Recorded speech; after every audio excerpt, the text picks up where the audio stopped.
انگریز صاف ہو سکتا ہے، پاک نہیں ہو سکتا۔ آپ نے اکثر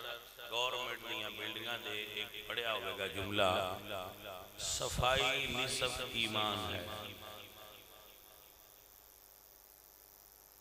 جبکہ صفائی نصف ایمان نہیں، الطہور شطر الایمان، پاکیزگی نصف ایمان۔ پاکیزگی ہو رہے، صفائی ہو رہے۔ شراب دی بوتل صاف تے ہو سکتی، پاک نہیں ہو سکتی،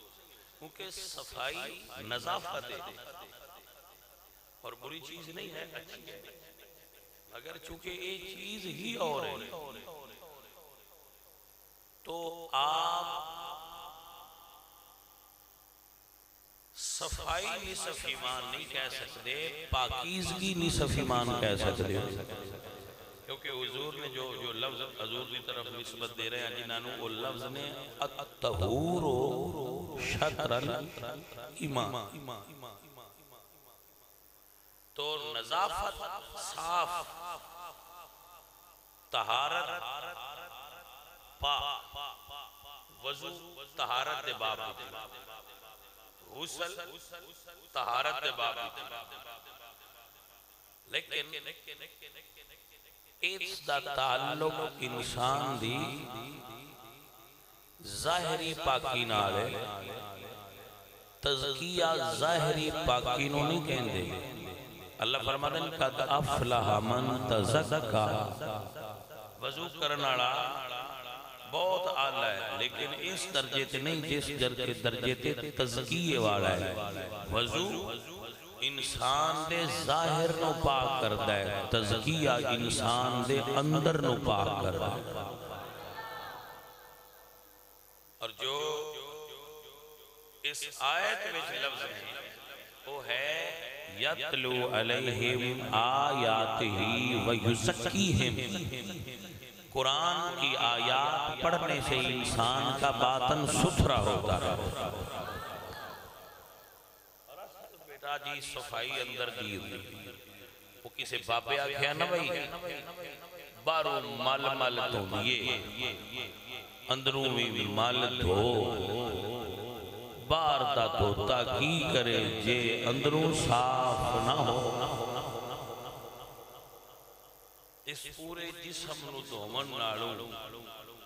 ایک ماسا دل دا دھو، جدو اسی دل نو صاف کر لانا اور دل صاف ہو جائے گا تو پورا جسم اور بدن ہی صاف ہو جائے گا، پوری وجود ہی پاک ہو جائے گا، کیونکہ اصل انسان دی پرسنیلٹی دا تعلق ہو دے دل نہ،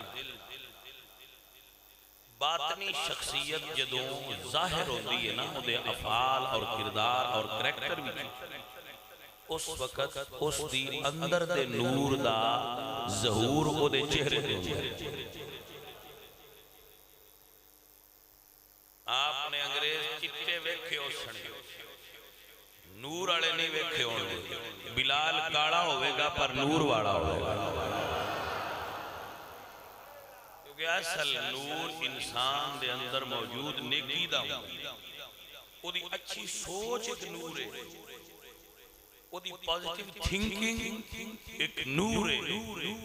جڑی اس دے وجود چو پھوٹتی ہے اور وہ دے آس پاس پورے ماحول نو روشن کر رہا ہے۔